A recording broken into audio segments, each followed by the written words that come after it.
Praise Lord my dear friends. ఈ రాత్రికాల సమయంలో యేసుప్రభు మనకిస్తున్న వాగ్దానము హెబ్రీయులకు రాసిన పత్రిక 4వ అధ్యాయము 12వ వచనము.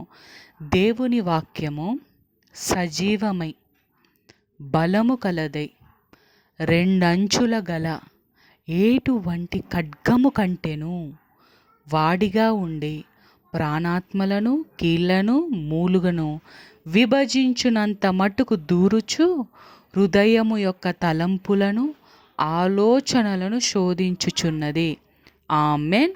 యేసు ప్రభు మనతో చెప్తున్నారు, సిస్టర్స్ అండ్ బ్రదర్స్, నా వాక్యము జీవమై ఉన్నది, నా వాక్యము ఆత్మయై ఉన్నది, నా వాక్యము బలమై ఉన్నది, నా వాక్యము రెండంచుల గల కత్తి వంటిది, రెండంచుల గల ఖడ్గము వంటిది.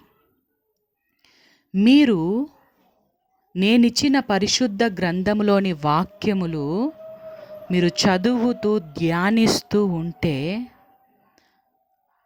వాక్యంలో ఉన్న శక్తి మీ ప్రాణాత్మలను కీళ్లను మూలుగులను విభజించినంత మటుకు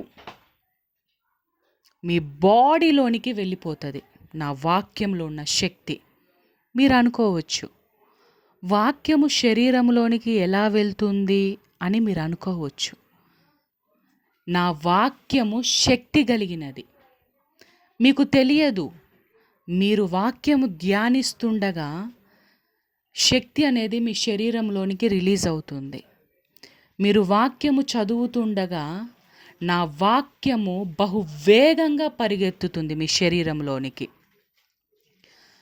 మీకు స్వస్థత కావాలన్నప్పుడు నా వాక్యము మీరు ధ్యానిస్తూ స్వస్థత వాగ్దానాలు ఉచ్చరిస్తూ ఉండగా మీకు తెలియకుండానే మీకు స్వస్థత కలుగుతుంది. ఎందుకంటే నా వాక్యము సజీవమై ఉన్నది. నేనే వాక్యమై ఉన్నాను.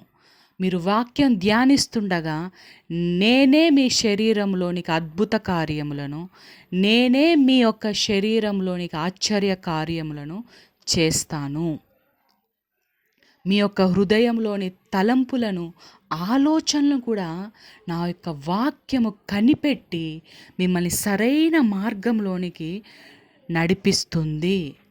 అంత శక్తి కలిగినది నా వాక్యము.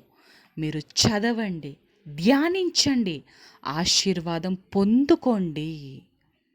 నా వాక్యము మీ ప్రాణాత్మ శరీరంలోనికి దూరుతుంది. అంత శక్తి కలిగినది అని దేవుడు మనతో చెప్తున్నారు. దేవునికి కృతజ్ఞతాస్తుతులు. యేసు శక్తి గల నామంలో ఆమేన్.